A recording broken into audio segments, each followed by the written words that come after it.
Hello, my name's Will. What I do is I do a lot of videos around personal safety. Now, I usually get requests to do videos, but I decided to make a video about this time because over the past few days I've been having discussions and I've been doing a bit of virtual conversations with staff about personal safety when they're traveling in their car. And the reason was because the various clients came to me and said, well, we've just got a bit of concern about our staff at the moment travelling in their vehicles. And the reason is, on the news in Belfast, we had incident to do with a nurse from the NHS having her car jacked. And there was a bit of a, shall we say, a repetition of it over a period of time. So when I looked into it, I seen that it happened actually in the Republic of Ireland and also in the UK mainland.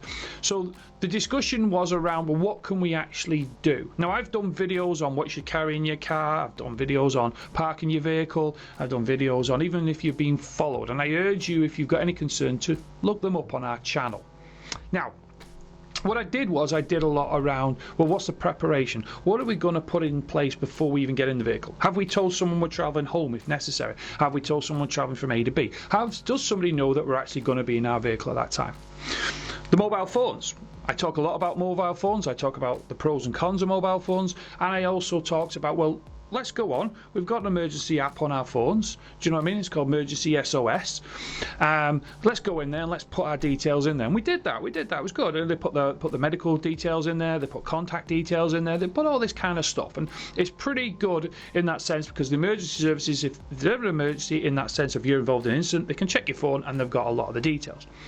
Then I talked about, well, when we're approaching the vehicle, as we're approaching our car, let's have a look at it. Is there anything that makes us suspicious? The wing mirrors have been damaged or changed. Or is there anything put beside the vehicle? Is, for instance, there is a van they used to say a lot about, be careful getting into your vehicle. There's a van parked behind it. I think it comes from Silence of the Lambs, to tell you the truth. There's these kinds of things that I ask people to do. What I also encourage them to do, when they get in the car, lock the doors immediately. Now, some of them said, but Will, the vehicle when it drives, the doors automatically open. Lock, my apologies. And I said, well, that's great, but why don't you just do it when you get in the car? Lock, get into a routine of doing this. Then I say, okay, so when we're driving, what should we be careful of? Well, we should make sure we stick to the main routes, if necessary, if it's in the middle of the night or early as hours of the morning. What should we really be thinking about our route? How are we going to go from A to B?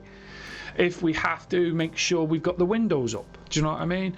Some people say, well, I don't like having my windows up, or I don't like having my doors locked because in the event of an accident, people can't get into me. Trust me, I say, listen, if you're involved in an accident, your doors will automatically open. That's what they say on the manuals if you read them like me. I'm sure someone will say I'm wrong, but from my experience of being in an RTC, the doors automatically open. The windows, don't worry, that they will get through a window. And I say to them, well, look, it's your personal safety. You're in this bubble. Then we talked about, well, okay, then if someone approaches a car, you're in a vehicle, stay safe. If they produce a weapon outside the vehicle, can you realistically drive away? I talk about don't drive too close to the vehicle in front. Have a bit of a gap so you can maneuver. These simple things that I say to you, you should practice all the time. Don't scaremonger yourself, because anyone that knows me know I don't like that. But practice to yourself, what should you do? If you're involved in an RTC, and you're safe, and you don't feel safe to get out of the vehicle, don't get out of the vehicle. Ring your emergency contact. There's all these little things I ask people to do. And it's very hard to say, we'll do A, B, C, and D, because we don't know what's going to happen. But keep to the basics. Make sure you're okay when you get in your vehicle.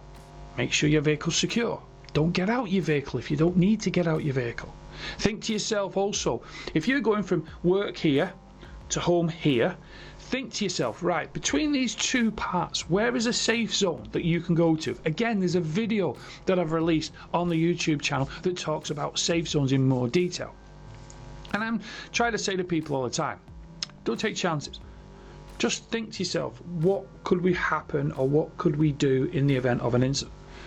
And again, I always say, please don't scaremonger yourself. Don't scare yourself to the point of where you're nervous all the time. But I'm sure when I talk to people about incidents that I've been involved in, and I always say to them at the end, well, what do you think you should have done differently? They always say, you know what, Will, I wish I did this. So stick to the basics. Think to yourself, what can I do before I get in the vehicle to make sure I'm safe? i.e. making sure someone knows where I am. When I'm approaching the vehicle, make sure the vehicle's safe in the sense of there's nothing that's making you suspicious. When you get in the vehicle, lock the doors immediately. Okay, when you're driving, stick to routes that you know. Have a safe zone between A and B if necessary, so you can go to, and put your details in your emergency SOS, because prevention is better than the cure, as I always say. Thank you for watching. I hope the video gives you some idea. If you need any more advice, please don't hesitate to get in touch with us. We've got a LinkedIn channel, we've got our YouTube channel, we're on Instagram because some people asked me to do it, and we have a little Twitter account as well, and we're easy to get hold of. Please subscribe to our videos, because the more people subscribe, the more it encourages me to make more videos, especially around personal safety and lone working, all under the umbrella of workplace violence. Thank you for watching. Stay safe whatever you're doing, and bye for now.